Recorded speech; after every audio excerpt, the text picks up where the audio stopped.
trip for you guys. What was the response you felt like you guys needed, coming back to your home court just to defend and start league play? What do you feel like the response was needed from you guys? Like you said, we had a very rough start the conference. I'm not sure if we thought it would be easier coming in 11-2 and people are just going to lay down, but it showed that they wouldn't. So we had some tough days of practice, and it was needed to get us back on the right path. And we just got to go back to our foundation, which is playing hard and getting it on the defensive end. Everything else will take care of itself. Now, 3 games into seeing Conference USA up close, I guess, what's your impression of the league? And like that, you've seen it on the road, seen it here. Like, what do you feel like the league overall is like? It's definitely more physical than like the coaches always tell us. They've been telling us all year it's a physical league, and now we get to really experience it. I feel like what Sean said, we have a lot of new players that haven't really played in this league, so like those first 2 games, really just getting like a groove of what it is like in this conference. And like Sean also said, we had these 2 practices to prepare, like get our mind back right. So I feel like now we're ready for this. Like we're ready for this conference. You knocked down your first 5 threes tonight. I feel like that corner pocket, I mean, just quick release, working with him. I mean, like as a passer, like how easy is it just to catch and shoot? I mean, when he puts it right there where you need it. I mean, coach always says he's like a quarterback. Like whatever decision he makes is trust. I'm trusting it. So if he thinks I'm open, he passed me the ball. I'm open. I'm gonna shoot it. Like that's my position. His position is to find me. So I mean, I feel like we're working well right now. Sean, I guess from that standpoint too, like how much do you trust him, just given the 3-point production he's been able to give you at this point? I trust him a lot. Not only when he's hitting, but also when he's missing. I tell him to keep shooting. I know the work he's put in, and he's one of our elite shooters. So I trust him a lot. I feel like Bacho on that road trip definitely struggled just to get his looks. It felt like at times you guys really wanted to just get him the ball, let him just go to work. Was that kind of a point of emphasis for you? I know your relationship with him is pretty big throughout this program. Did you get a sense like, hey, we got to get this guy going here? Nah, and that might sound crazy, but the thing we all preached as a team was how bad we were defensively and not rebounding. Out here today, we got a ton of stops in the first 4 minutes before the media, and I think the score was 13-2, 10-2. So our defense is gonna help us get out and transition and score. And now Bacho is going to be open because now we're getting stops. They got to play him in transition and a drag screen in transition. It's hard to guard. So what our coach has been preaching to us. I know in the box score it's going to say, Will Allen, 4 or 5 from the free throw line. It's not going to say the time and score of when those were made. It felt like late in the second half, guys, a little teetering a little bit, and he comes to the line and he's ice cold. And, just talk about his, ability to come off the bench and I guess, make those plays for you guys. Yeah, Will's been good for us all year. He does a lot of things that don't show up in the box score. And I see him every day after practice getting his free throws in. So I was confident in him. And he knocked down some big free throws because, like you said, they were on the run, and he was prepared. Obviously, seeing Liberty, 2 overtime games last year, both on the road and here. I guess, like, what's your message to the guys, come out here Saturday and, get the job done? We haven't started talking about Liberty until literally after the game.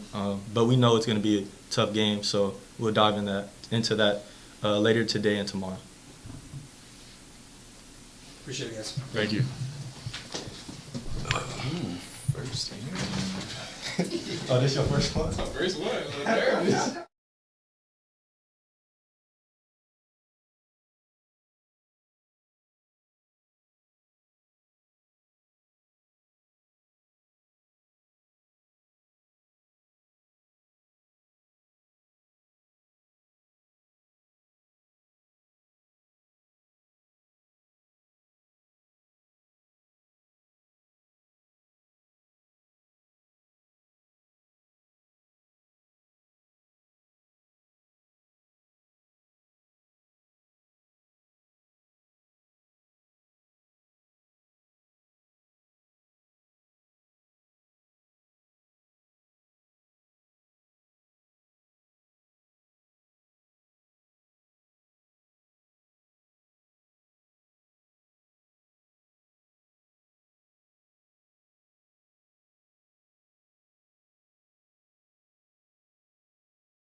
Getting the win tonight after the long road trip. I know, building a 28-point lead 14 minutes into the game had to be pretty satisfying. Yeah, it was really satisfying. At the end of the day, I mean, being home is different. It just is. And we knew we'd get a jolt from that, but we knew it wouldn't be enough. And that we had to get back to playing the defense that we could play. And I felt like that would be the spark for us being good. And I looked up in the clock, and I don't remember how much time was on the clock, but they had 12 points for a long time in the first half. And so I knew we were guarding at that point. It's just amazing how when you extend energy on the defensive end of the court, it seems like the ball goes in a lot more, and you start playing with some confidence. If we can continue to get our energy from that end, I think good things can happen. Again, it's ho-hum at this point, but Sean Newman, 13 assists, 2 turnovers. Like I was looking, 5th game with at least 10 assists and less than 3 turnovers. Like, does it feel normal at this point? Like, because as someone that's watching, like, it's kind of getting to a point where like I don't even think about it, but it just happens that way. He had 10 in the first half, and I was like, it's going to be one of those days again. But yeah, I mean, I think when you got guys like Al Green and Amari Abrams and Caden Cooper, who's doing a great job cutting, and Devin Reed around them, and then he has Daniel Bacho, Old Faithful. Like, it becomes easy to get an assist if we just do the right things. If everybody plays together and people are in the right places, it seems like good things can happen. And so you're right. I mean, I hope that I can always feel comfortable about 13-2. That's not normal, but I'm starting to feel comfortable. Like that's who he is, and I know he's capable of it, and I know that's depending on other people being good. But if we defend like that and we do what we're supposed to do offensively, I think he's that guy. Multiple times this year, I mean, Al in that corner pocket, which is such a quick release, doesn't even need a lot of space. I mean, just his ability to catch fire. I know there was so much talk about, you lost to Leak, who's going to be that 3-point shooter for this team. I know Amari and Al at times have kind of filled Traded that role, him, especially. I'm glad it's 2 guys, because sometimes last year we can get stagnant. People could take Talik away, and then we'd have trouble scoring the ball. At times we have to kind of filter the ball to him. But I think that's where you see the assist coming from with Sean. You got a guy like Al that was on fire today, and it was crazy because, you talk about the team we were at pre-conference. We come to huddle, we're drawing up a play we normally run, and Mo says, hey, let's put Al in that spot. Coach, he's on fire. He hit his last 3. And so that's the team we are. And so I was proud of that, and I rewarded. I said, look, okay, we'll put him there. You run the other spot, and we'll go from there. And so I just know that Al will do that for Mo on the other side of the ball. I mean, when he has it going, he's going to be able to say, hey, look, let's get it to Mo. And hopefully one of the days they both get it going, and that'll be a pretty day. We talked a lot about Daniel on Tuesday, again, Old Faithful. I mean, just what do you think of just his I guess, response in a way after, kind of a rough road trip? A lot better. I mean, I still don't. I think he can give us more rebounds. That's not a knock to him. I mean, everybody's focused on him and pushing him and beating him up. And I think the rest of the guys did a good job kind of filling in for him, especially Jordan Crawford. He had 5 rebounds today. And so filling in for the rebounds he's not getting.